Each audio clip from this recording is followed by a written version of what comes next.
جب بھی سرکاری تاریخ ایک بہت صاف ستھری منظور شدہ کہانی سناتی ہے تو کیا کبھی یہ خیال آیا ہے کہ اصل سچائی شاید کہیں اور مل سکتی ہو؟ سوچیں ذرا، کیا ہو اگر اصل تاریخ کسی ناول کے صفحات میں چھپی ہو؟ تو آج ہم یہی کھوجنے والے ہیں کہ پاکستان کے ایک بہت ہی نڈر طنز نگار محمد حنیف الفاظ کو کیسے ایک اوزار کی طرح استعمال کرتے ہیں اور طاقتور سیاسی کہانیوں کے پرزے اڑا دیتے ہیں۔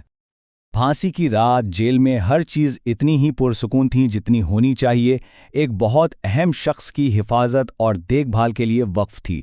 یہ محمد حنیف کے تازہ ترین ناول کا پہلا جملہ ہے، اور جانتے ہیں یہ خاموشی ہی سب سے زیادہ شور مچاتی ہے اور ہمیں سیدھا تاریخ کے ایک ایسے تاریک لمحے میں لے جاتی ہے جہاں ریاست کی طاقت اپنے عروج پر تھی۔ اچھا، اب کسی مصنف کے ہنر کو سمجھنے کے لیے ہمیں بھی تو صحیح قسم کے اوزار چاہیے نا، اور یہ کوئی عام اوزار نہیں بلکہ وہ تجزیاتی نظریات ہیں جو بڑے بڑے ادبی ناقدین استعمال کرتے ہیں تاکہ وہ کسی تحریر کی سطح کے نیچے چھپے ہوئے معنی دیکھ سکیں۔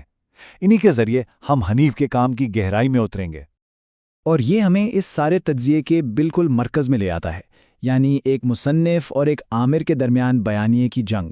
ایک طرف محمد حنیف کا پہلا تہلکہ خیز ناول اور دوسری طرف جنرل ضیاء الحق کی موت کے بارے میں بنائی گئی سرکاری کہانی۔ واقعہ بظاہر تو سیدھا سادہ ہے، لیکن اس کی حقیقت بالکل نہیں۔ اگست 1988 میں صدر جنرل ضیاء کا طیارہ ہوا میں پھٹ گیا۔ سرکاری تحقیقات نے اسے ایک معمہ قرار دے کر فائل بند کر دی، مگر جہاں سرکاری کہانی ختم ہوتی ہے وہیں سے حنیف کا novel a case of exploding mangoes شروع ہوتا ہے۔ تو یہاں سوال صرف یہ نہیں کہ کیا ہوا، بلکہ یہ ہے کہ جو کہانی ہمیں سنائی گئی اس کا اصل مطلب کیا ہے۔ یہ ایک قومی مث یعنی ایک دیومالائی کہانی کو توڑنے کا عمل ہے، ایک ایسی کہانی جسے اتنی بار دہرایا گیا کہ وہ سچ لگنے لگی۔ اس کو سمجھنے کے لیے فرانسیسی مفکر رولاں بارتھ کا نظریہ بہت کام آتا ہے۔ ان کے مطابق میتھ کوئی پرانی کہانی نہیں بلکہ ایک چال ہے۔ یہ کسی انسانی نظریے کو اس طرح پیش کرتی ہے جیسے وہ قدرت کا کوئی اٹل قانون ہو۔ مطلب سیدھے الفاظ میں یہ وہ سرکاری ورژن ہے جسے اتنا چمکا دیا جاتا ہے کہ اس کے پیچھے کی سیاست اور خامیاں نظر ہی نہیں آتی۔ اور یہاں دونوں کہانیوں کا فرق بالکل واضح ہو جاتا ہے۔ سرکاری مت جنرل ضیاء کو ایک اسلامی ہیرو اور ملک کے محافظ کے طور پر پیش کرتی ہے، لیکن حنیف کا فکشن اس چمکتی تصویر کے پیچھے ایک متکبر، وہمی اور سازشی انسان کو دکھاتا ہے۔ تو ناول اس مت کو توڑتا نہیں بلکہ اس کے سامنے ایک ایسا آئینہ رکھ دیتا ہے جس میں سارے داغ صاف نظر آنے لگتے ہیں۔ لیکن سوال یہ ہے کہ ایک مصنف یہ کام کرتا کیسے ہے؟ بھئی صرف الفاظ کے ذریعے اتنی بڑی سرکاری کہانی کو چیلنج کرنا کوئی معمولی بات تو نہیں ہے۔ یہ محض اتفاق نہیں بلکہ زبان کا ایک ماہرانہ اور بہت سوچا سمجھا استعمال ہے، ایک پوری کی پوری لسانی ٹول کٹ۔ اسی ٹول کٹ کا ایک بہت اہم حصہ ہے کارپس سٹائلسٹکس۔ اب اسے یوں سمجھیں کہ یہ ادبی تحریروں کی ایک طرح سے فورنزک جانچ ہے۔ اس میں کمپیوٹرز کی مدد سے ہزاروں الفاظ کا تجزیہ کیا جاتا ہے تاکہ مصنف کے لکھنے کا انداز، بار بار استعمال ہونے والے الفاظ اور ان کے پیچھے چھپے پیغامات کو پکڑا جا سکے۔ یہ مصنف کے دماغ کا سمجھ لیں ایک ڈیٹا پر مبنی ایکس رے۔ اور جب یہ تجزیہ حنیف کے کام پر کیا گیا تو نتائج بہت ہی دلچسپ نکلے۔ سب سے زیادہ نمایاں الفاظ کون سے تھے؟ ضیاء، ایلس جو ان کے دوسرے ناول کی مرکزی کردار ہے، اور مین یعنی آدمی۔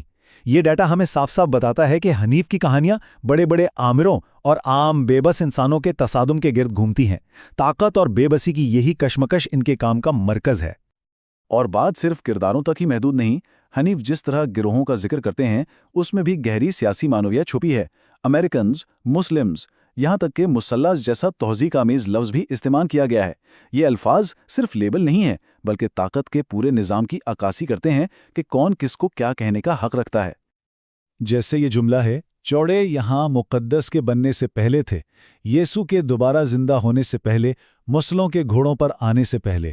یہاں مسلز اور چوڑاز جیسے الفاظ کا استعمال تاریخ کو ان لوگوں کی نظر سے دکھاتا ہے جنہیں ہمیشہ سے حقیر سمجھا گیا اور جن کی آواز سرکاری تاریخ میں کبھی سنائی ہی نہیں دی۔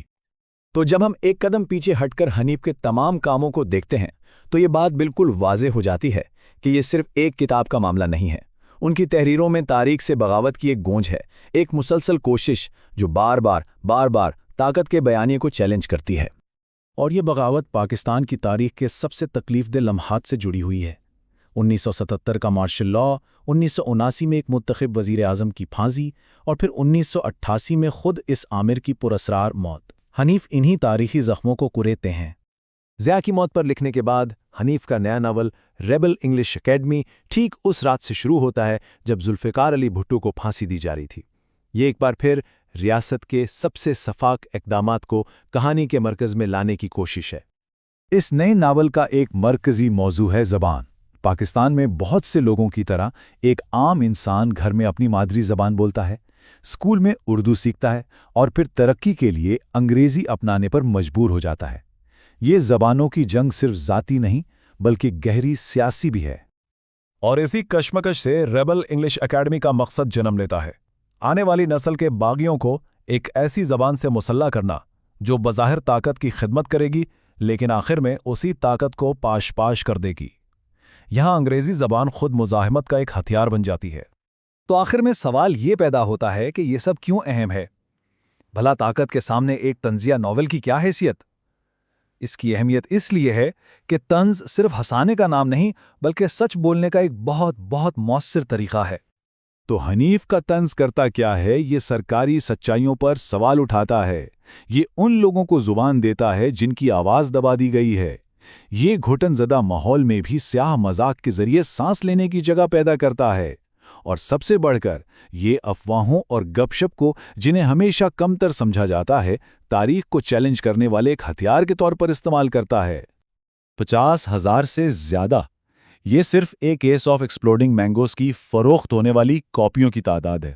یہ عدد اس بات کا ثبوت ہے کہ عوام میں سرکاری کہانی کے متبادل بیانے کی کتنی شدید پیاس موجود ہے، اور حنیف کی کہانیاں اس پیاس کو بجھا رہی ہیں۔ تو ہم اس آخری سوال پر واپس آتے ہیں۔ اگر تاریخ محض ایک کہانی ہے تو پھر ہمیں کس کہانی سنانے والے پر بھروسہ کرنا چاہیے؟ کیا ان پر جو طاقت کے ایوانوں میں بیٹھ کر سرکاری تاریخ لکھتے ہیں، یا اس ناول نگار پر جو اس تاریخ کی دراغوں میں چھپی ہوئی حقیقتوں کو ہم سب کے سامنے لا کر رکھ دیتا ہے؟